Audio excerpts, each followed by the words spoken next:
studies have shown when you take goals and you identify them, that you increase them by combining some sort of visualization. So because the unconscious mind doesn't know between make-believe or real. So when we see the goal as though we have achieved it, and we do a technique in the...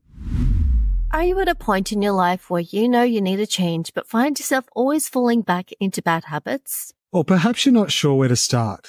In today's episode, we explore how to embrace change and get comfortable with the uncomfortable so you can find the beauty on the other side of discomfort. Stay to the end to find out how one person created generational change that is helping millions of vision-impaired people around the world. Let's dive in. Welcome to Rewrite Your Story, the podcast where change begins with you. We're your hosts, Stephen and Sharlene. As professional coaches and mentors trained in various modalities, we have helped hundreds of people Bridge the gap between the person they are and the person they want to be. We bring you conversations with real people who have overcome real setbacks. You will walk away with practical steps to find more clarity, alignment, and success in any area you want to improve. So join us and discover how you have the power to overcome, to change, and to rewrite your story. So pick up the pen. Your new chapter starts now. Well, today, Sharlene, we're talking about change and how to motivate yourself for change. And really, change is part of rewriting your story because, nothing happens without change. And nothing happens if nothing happens. And one of the most interesting or frequent questions we get asked by the audience is, well, I know that I want to rewrite my story, but how do I change, or how do I stay focused or motivated by change? And I remember many years ago, and I think I've quoted this before, John Maxwell in his book, Today Matters, he states that the decision is made once. And acted on daily. But acted on daily. And that's the same with change. We can make a decision to change once. That's right.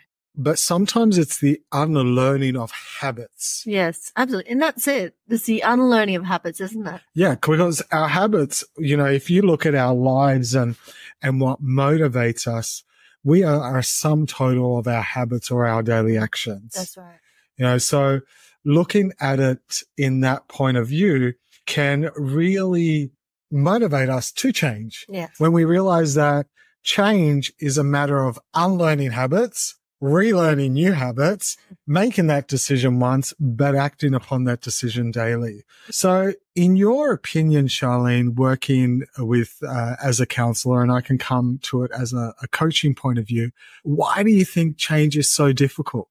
I think a lot of people have either gone through either a lot of trauma, bad experiences with change. They may have had some bad changes that were out of their control. And it's a big, scary world for them, like the fact that they have to change. There's also, if you look at it, there's a lot of psychological conditions that people find it hard to embrace change. They really need to have a constant routine. And if anything changes, it just throws them completely out. So it's more like the unknown of change or the uncertainty of change? The uncertainty, the fear, the sense of not being safe. Yeah. So I think the first thing is realizing that the resistance to change is one of the first areas we need to change. Yeah.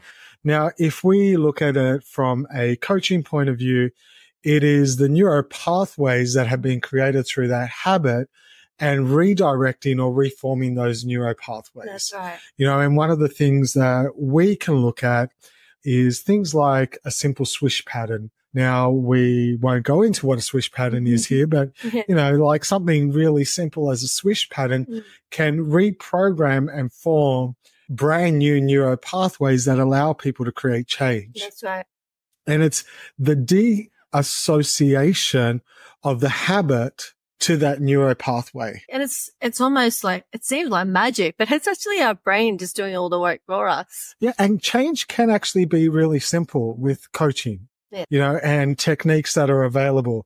For instance, there are some great techniques that we use, one of them being a swish pattern, parts integration, a few things like that can really look at change. But then you spoke about the triggering or going to the past event. So something, for instance, like your blueprint and re-looking at that blueprint within your mind.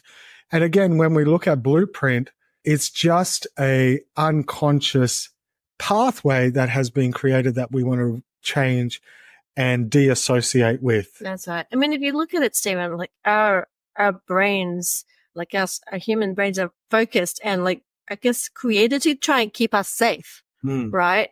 It looks like a change. Sometimes it is taken as a threat, and that resistance to change can come as the brain's mechanism to keep us safe. Yeah, absolutely. Potential threats. Absolutely. Because when we look at the prime objectives of the unconscious mind, for instance, the unconscious mind always takes the path of least resistance. That's right. And we'll always look for the easiest way to get results. So if we know that the unconscious mind looks at things literally as a 5-year-old or a 4-year-old, whatever it is, you know, it's going to try to take the shortcut in everything. And sometimes change, there is no shortcut. And I think people need to get over the idea that change is easy, because the decision to change is easy. The working out of the change is not easy. And it, you know, reminds me of, and I don't even know where it is, but I believe it was Paul that wrote, work out your own salvation. Now we know that salvation happens in an instant when we accept Christ as our savior. But why would Paul say, work it out yourself? Yeah. You know, so there's that working out when we change. Yeah. So it's like salvation is just the beginning of the story. It's not the end of the story. Right? Exactly, right? When we accept Christ. So I think we change. There's a working out that is required. And, you know, I think if we look at the prime directives of the unconscious mind, always seeking the path of least resistance, then we need to be able to work with our unconscious mind in that area, but also know at a conscious level that there is a working out. That's right. So maybe what we need to do is introduce the least resistance to the working out. Does that make sense? Yeah. Yeah. Absolutely. And you know what? I think it's confirmed in Romans 12:2. It says, don't be conformed to this world, but be transformed by the renewing of your mind, that by testing you may discern what is the will of God and what's good is acceptable and his perfect will. So with any change, even the Bible says it's got to do with the renewing of your mind. Yeah. And so working at that unconscious level to avoid the resistance of change is important. That's right. You know, it made me think, Stephen, like a lot of people are resistant to change because I think they have to just automatically stop everything that they're doing and embrace something in order to be able to embrace something new.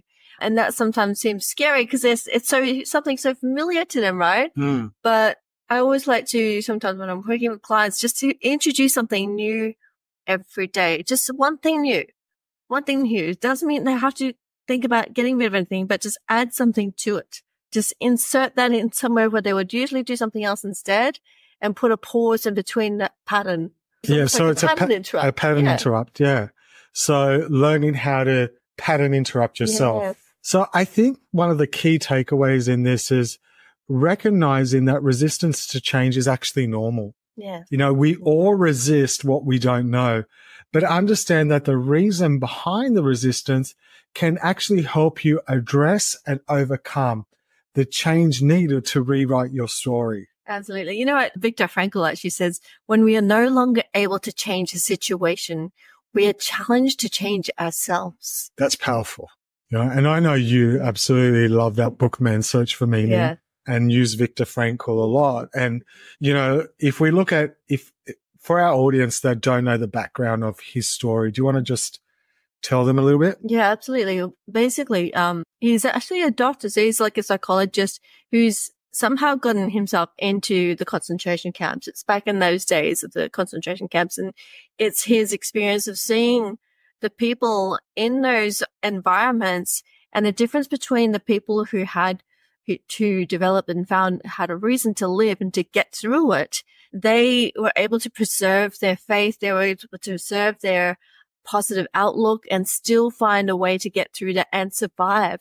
Whereas a lot of the people who felt like they didn't have any more reason to live, and sometimes they might have started with a reason to live, but then it sort of got lost along the way and they either resorted to animal behavior and just allowed themselves to get lost in the whole process of devastation. Yeah. And you know if we look at that, you know, the research from the American Psychological Association actually highlights that understanding the reason for resistance can help individuals manage more effectively. Wow. It's pretty powerful stuff. So I guess the second point is finding your why, the power of purpose. So let's have a look at some of the key points. So I think identifying your why gives you a compelling reason to change.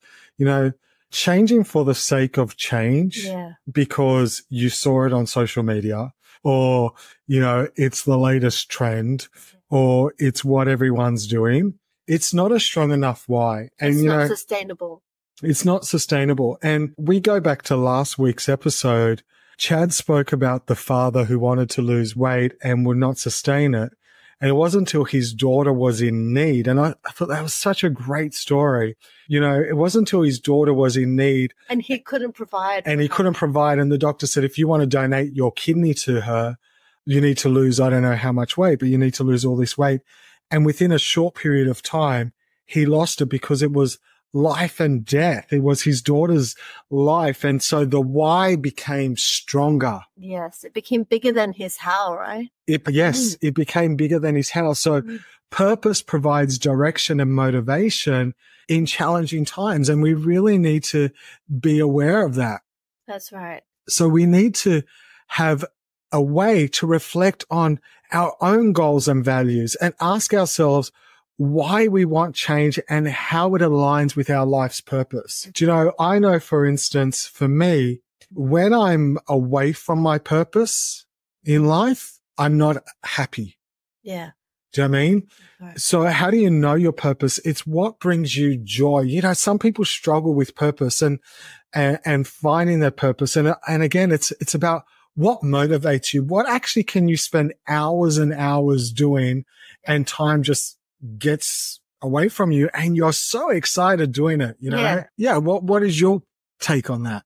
You know, and that's one way to look at it. And also sometimes some people might actually need to have a different approach where some people don't know how to find out, you know, what floats their boat, what like excites them. Maybe they find it just difficult. They've had some bad experiences in the past and they're afraid to find something that is they're passionate about. But what they could look at is what would happen if they don't change? What is going to happen if they continue doing the same thing day in, day out and look at the compounding results? You know, for example, someone who needs to get healthy and they have a very unhealthy lifestyle, what would happen if they continue with that unhealthy lifestyle? And find out, like, they'll usually come up with the answers themselves, you know, and how badly do they not want that? So sometimes it needs to start with what they don't want to be able to find what they do want. Yeah, that's really powerful. So if I find actually what don't I want or what do I have right now in my life that is actually not serving me or serving others around me, and flip that to what actually is it that I want. Yeah. And then find your purpose in that and create the strong enough why in that. That's right. Because I think what you said before, your why has got to become, when your why is stronger than the how. Yes. The how reveals itself. Yeah. Absolutely. And I think that's really, you know, key to finding out. You know, I love what Jeremiah 29 says, for I know the plans I have for you, declares the Lord, plans for welfare and not for evil, to give you a future and a hope. And I think, you know, if the Almighty has good plans for us, for a good life, then how much more can we align ourselves with that? And again, it's about finding that alignment with his purpose and aligning that with our purpose. That's right. So what are some of the takeaways? I think a sense of purpose can really fuel our motivation and keep us focused on our goals. Yeah. And regularly revisiting your why to stay motivated. So making sure that your why is bigger than any how. Instead of thinking about how am I going to get through this? How am I going to do this? Thinking about all those little steps. You think about what is it? What is it like? What is your vision for what you would like to see happen? And how big is that reason? How deep is that reason? Yeah. Again, I know you like Viktor Frankl and, you know, one of his quotes is, those who have a why to live can bear with almost any how. Absolutely. And I think that aligns perfectly with what we're saying. When the why is stronger than the how, you know, those who have a why to live can bear with almost any how. It reminds me, there's that movie called Unbroken. Was it with that guy who was in the war, and he went through this whole being captured by the Japanese, and he was tortured. The athlete. Yes, the athlete. And his whole motto through the whole thing was, if I can make it, if I can take it, I can make it. The Italian athlete. Yes, the Italian athlete. Yes, Italian-American athlete. I do remember that. Yeah. And his whole motto through the whole thing, his whole mantra throughout that whole experience of suffering, being tortured, all these different experiences, his whole mantra was, if I can take it, I can make it. Yeah. So every time he thought he was going to be crushed, every time he thought he couldn't go one more step further, he just said that to himself, if I can take it, I can make it. Yeah. And you know what? That's a really good point, is sometimes having these one-liners can really help you in the why, staying focused on the why. Like, I know for me, when have resistance coming my way, or something's not going the way I want it to go and there's resistance, my one-liner is, this is only for a season. Yes. It's only a season. Sometimes it's a really long season. Long season. But it is a season. Yeah. You know? And we have a good friend of ours, and I know her one-liner is, this too shall pass, you know? And sometimes having these one-liners, I can do all things through Christ who gives me strength. Yes, it's probably one of my favorites. Yeah. And I know that's the one you use a lot.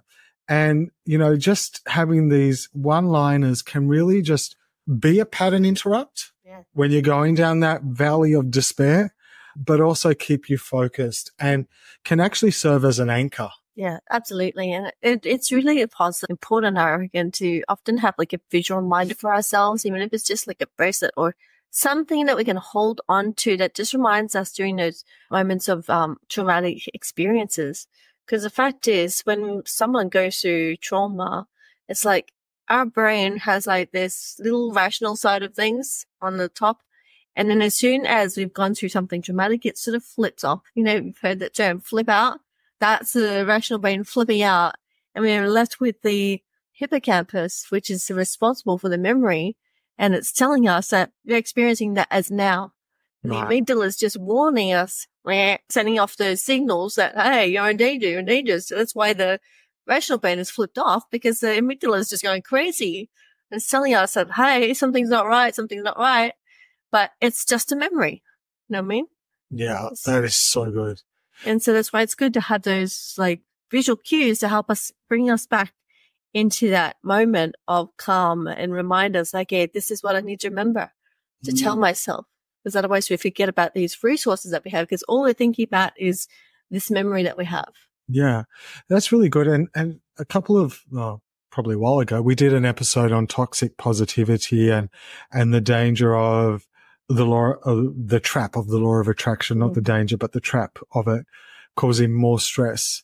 And we spoke about, vision boards are good if used in the right purpose. So are you saying that this could be an area where a vision board can refocus? Yeah, sometimes. I mean, it depends on the situation. You might need to have something smaller, you know what I mean? Just a small little token that reminds you of that one statement. Very good. I think if one of the books on discovering your why, or one of there's a great YouTube out there from Simon Sinek on, it starts with a why, but he's also written the book, It Starts with a Why, How Great Leaders Inspire Everyone to Take Action. And I think that is a really good starting point for anyone who is struggling with their why, or struggling to find their why. Even if you don't read the book, watch the YouTube. It starts with a why, because it's a great place to start, and it's a great place to get practical with.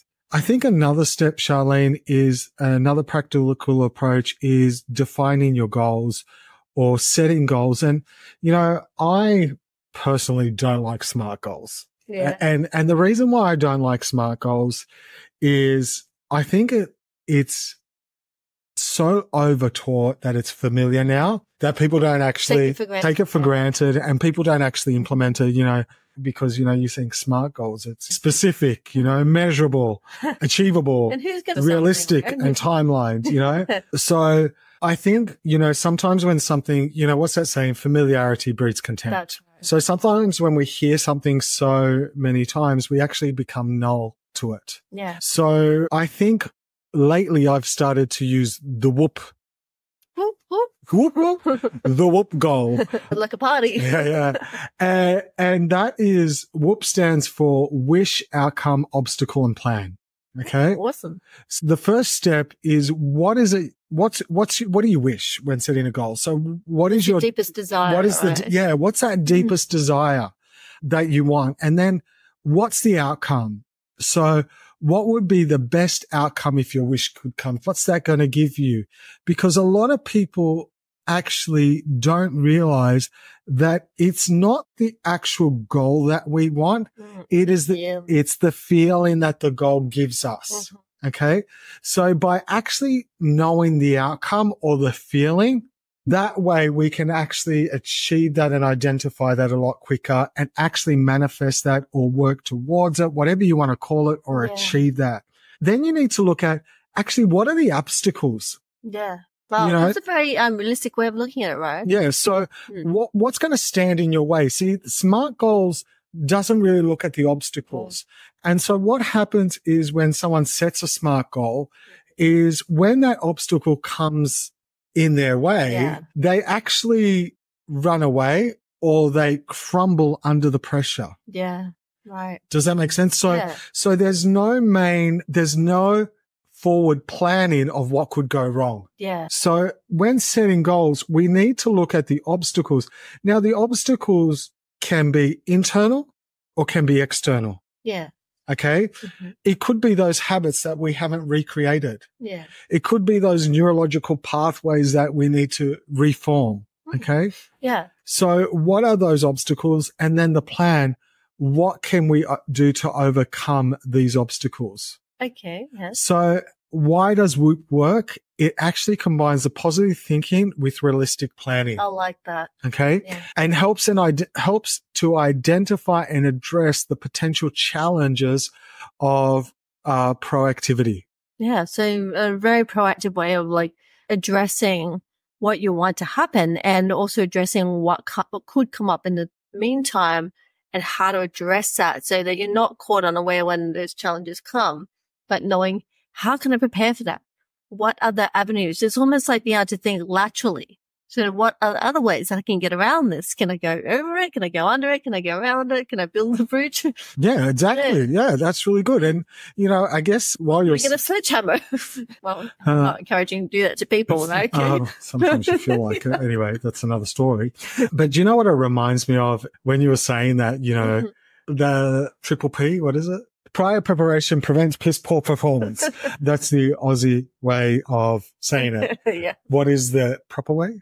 Prior preparation prevents poor performance. Yes. Yes. With that, we in Australia add a bit more P's. It really is about that, isn't it? If you're looking at the obstacle, then you're preventing the poor performance because you're already equipped for it. So the practical way is to write down your whoop for each goal. Okay. And then reflect on your whoop regularly to stay focused and motivated, because also obstacles are fluid. They change. Yeah. Goals change. They're fluid as well. So, you know, like if we looked at a classic example, if you set a goal in 2019, you know, towards the end of the 2019, that you were going to go to the gym and get fit and things like that. Well, you got hit with an obstacle in 2020 where you weren't allowed to leave your home. Do you know what I mean? Yeah, and that was an obstacle that no one saw coming. But also, it's things also now make our goals easier to achieve. Like, who would have thought that AI could help you rewrite your story? Yes. You know, and so AI is a great way, you know, ChatGPT is a great way now to do research, to identify, but also if you're rewriting your business story, you know, it's a skill you want to learn because it's actually going to propel and speed up your performance in that area. So goals need to be fluid and need to be visited quite regularly. That's right. So one of the biblical perspectives to be that in Proverbs 16:3 says, commit your work to the Lord and your plans will be established. That's right. Your plans will be established means you actually got to make a plan. Yes. Yeah, I'm not mocking or degrading people that, have that way of looking that they don't need to make plans because God's going to direct their way. Hey, if that's where you are, that's great. That's not where we are. We believe in setting goals and then asking and committing them to the Lord, So WHOOP goals help you stay grounded by combining aspiration with realistic planning and addressing the obstacles head on, and that increases your chance for success. Yeah. It reminds me of, I remember you were talking once in one of our goal setting seminars about making realistic goals. And one of those goals that people might sometimes say is that it's unrealistic is I want to have a healthy, loving relationship, right? A romantic relationship with my wife or spouse or whatever, but that's not in your control. No, it's not. You can't make a goal for change that you are not 100% responsible That's for. right. So for instance, people that set goals around, I want a great relationship. Well, that's not 100% in your control. You set a goal that the kind of partner that you're going to be. That's right. And what you're going to work as a partner, and then what you're going to bring to the table. What you're going to bring to the table.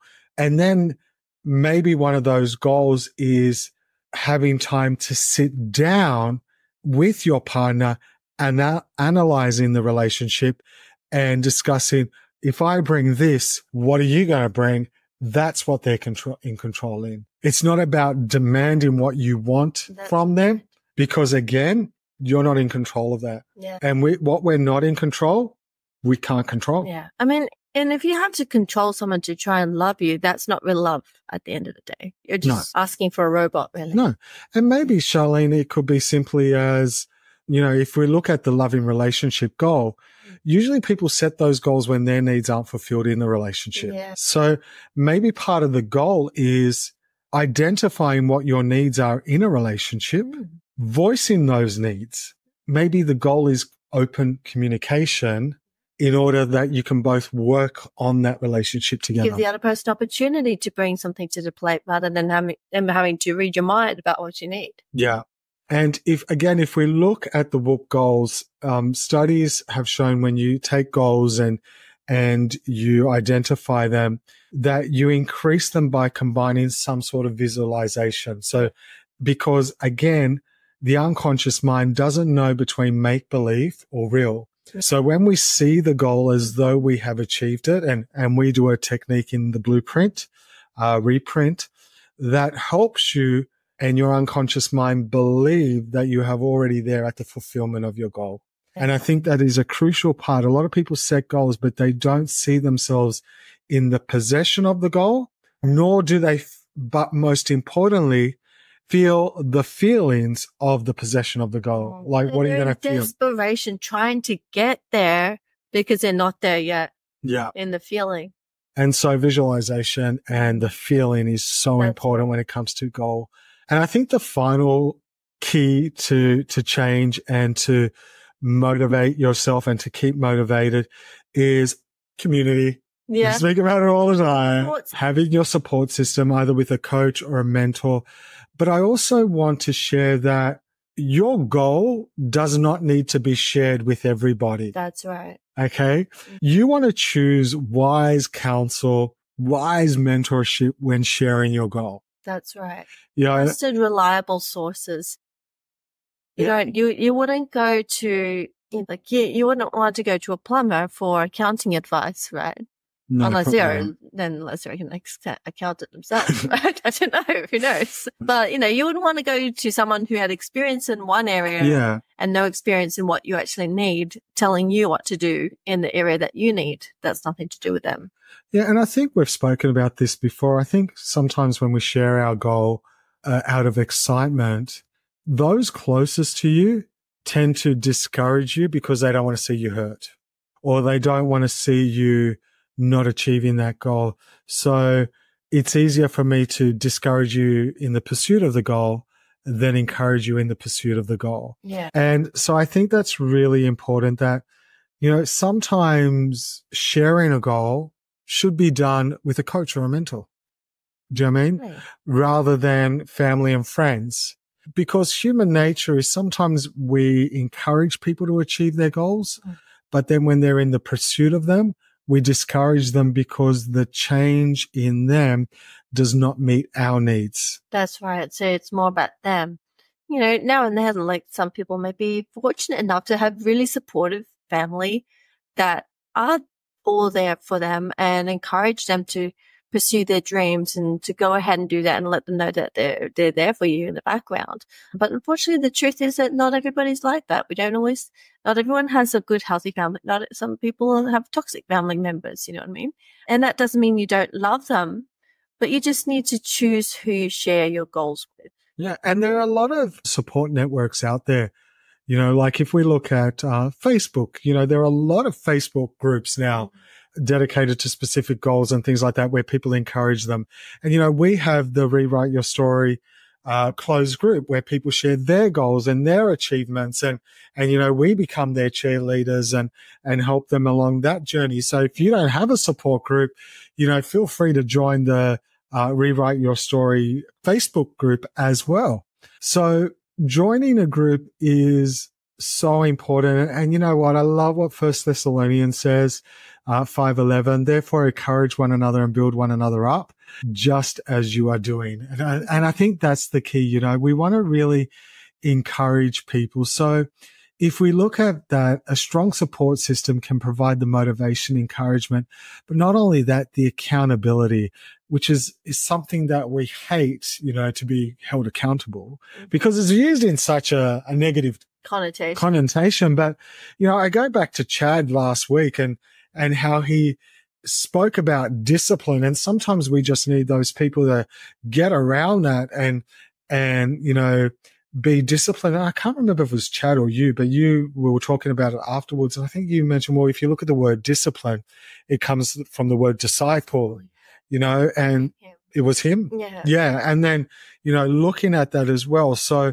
if we look at discipline and accountability and disciple, it's almost as though, we're becoming a disciple of a mentor who's walked that path before us. Yeah. Submitting your plans to someone who can give you clear direction. Look at it from a different perspective. Yeah. So, kill us is alone. You can do so little and together we can do so much. Yeah. We can't do everything all by ourselves. Otherwise we would be on our own planet or something, but we wouldn't be with other people. Yeah. And let me give a little bit background on that saying. So Helen Keller, people know, was blind and, she I think she was blind and deaf. You're right? And it's a very old movie around Helen Keller. But that particular saying was, if you're aware of Lions Club International, they're a huge organization. And that was in the, beginning stages of Lions Club.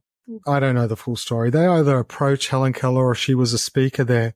And they became ambassadors for the blind. And they became, the vision is a big part of their ethos, to raise money for the blind, to raise money for, like we look at Australia, we look at the cornea transplant is run by the Lions. It's funded by the Lions at the Sydney Eye Hospital. And so Helen Keller back then gave them a mantle to basically help the blind. And that saying was, alone we can do so little, but together we can do so much. And so she's actually addressing the Lions Club International. And now we're talking about over 100, like Lions Club is over 100 years and they have clubs throughout the world. Yeah. And they still stand upon that quote that Helen Keller gave them so many years ago. Yeah. And so vision, like I know at one stage you did something with the Lions for Vision, like you were one of their vision ambassadors and did fundraising. That's a while ago now. It's a while ago now. But remember you did that bit of fundraising and was their ambassador for that. They have taken that mantle, that discipline, that discipleship, and we're mentored by her. And still it continues generation after generation. Yeah. So change and rewriting your story is a generational thing, not just a now thing. Yeah. So it doesn't just affect you, it affects many generations to come. And Helen Keller, and that one quote that she said to the lions is proof of generational change. Absolutely. You know, and I think that's so important. So if we look at, you know, studies, we know that support systems work. Yeah. Yeah. So I guess, Sharlene, what would you like to, as summing this episode up, what would you like to encourage our audience? You know, I think really learn to see change as a friend.